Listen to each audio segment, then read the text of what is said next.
केंद्रीय बजेट 2025 गरीब आदिवासी दलित श्रमिकों निराशजनक।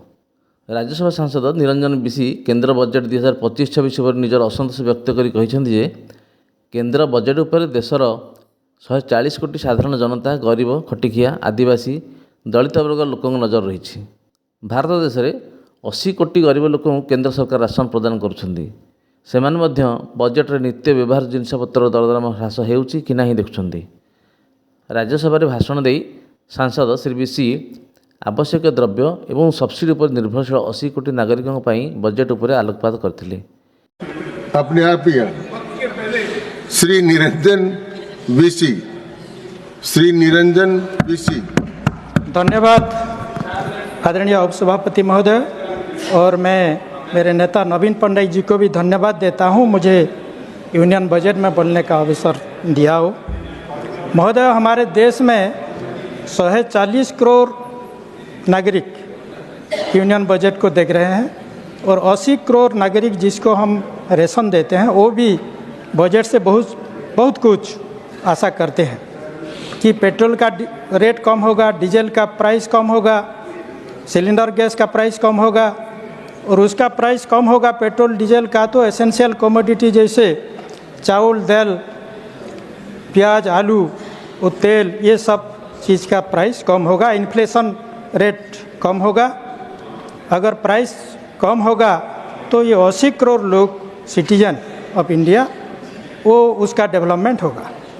लेकिन देखते हैं ये बजट में पेट्रोल का प्राइस कम नहीं हो रहा है, डीजल का प्राइस कम नहीं हो रहा है, वो गैस सिलेंडर का प्राइस कम नहीं हो रहा है। तो एसेंशियल कमोडिटी जैसे उसका रेट कैसे कम होगा और इन्फ्लेशन कैसे कम होगा। तो इसीलिए ये बजट निराशजनक है। और हमारा उड़ीसा के लिए जो है हमारे पूर्व मुख्यमंत्री नवीन पण्डित जी ने कोल रॉयल्टी में रिवीजन करने के लिए वो चिट्ठी लिखते आए हैं, डिमांड करते हैं कि अगर कोल रॉयल्टी रिवाइज होगा तो 10,000 करोड़ रॉयल्टी मिलेगा उड़ीसा को और उड़ीसा को 10,000 करोड़ मिलेगा तो एजुकेशन, हेल्थ, एग्रीकल्चर, इरिगेशन विकास होगा, एम्प्लॉयमेंट बढ़ेगा। महोदय, हमारा उड़ीसा में बहुत सारे फैक्ट्री, इंडस्ट्री, मिल सब बंद है। शुगर मिल बंद है, पेपर मिल बंद है, स्पिनिंग मिल बंद है, फैक्ट्रीज बंद है।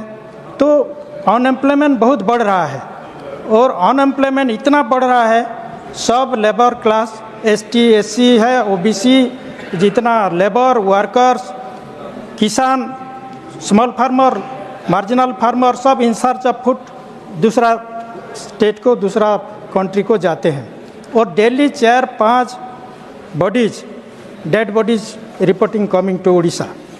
तो ऐसे हालत हो गया है, बेकारी समस्या बढ़ गया है और दर दाम बढ़ गया है।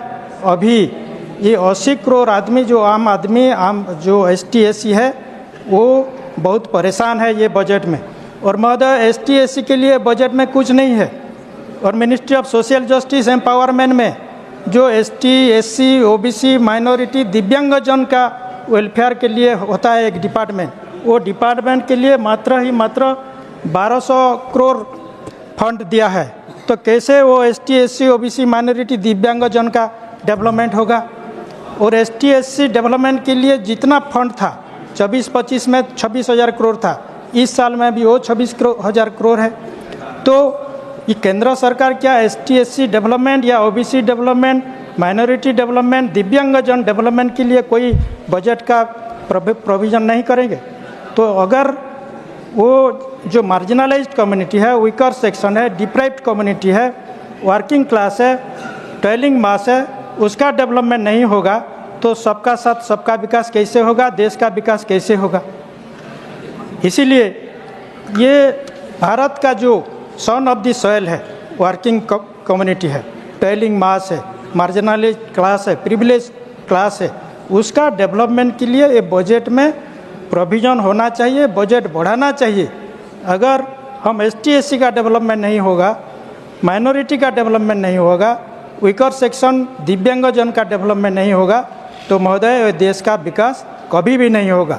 हम बजट करेंगे, सब ये मिनिस्ट्री को इतना दिया, ये डिपार्टमेंट को इतना दिया, लेकिन जो इस देश का फार्मर्स है, मार्जिनलाइज्ड फार्मर्स है, किसान है, और हमारा ये महंगाई का मार से मजदूर का तो कमर तोड़ गया है। तो ये मजदूर जो है 80,000 मजदूर है, तो उसका 80 लाख मजदूर है, 80 करोड़ मजदूर है, उसका विकास के लिए देश को करना है। ये केंद्र सरकार को जरूर बजट का प्रोविज़न करना है।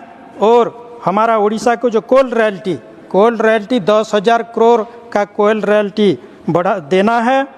अगर नहीं देंगे, और जितना भी हमारा इधर माननीय मंत्री जी भी है, हमारा वेस्टर्न उड़ीसा में पार्टिकुलरली जितना भी इंडस्ट्री था, फैक्ट्री था, मिल था, सब बंद हो गया है।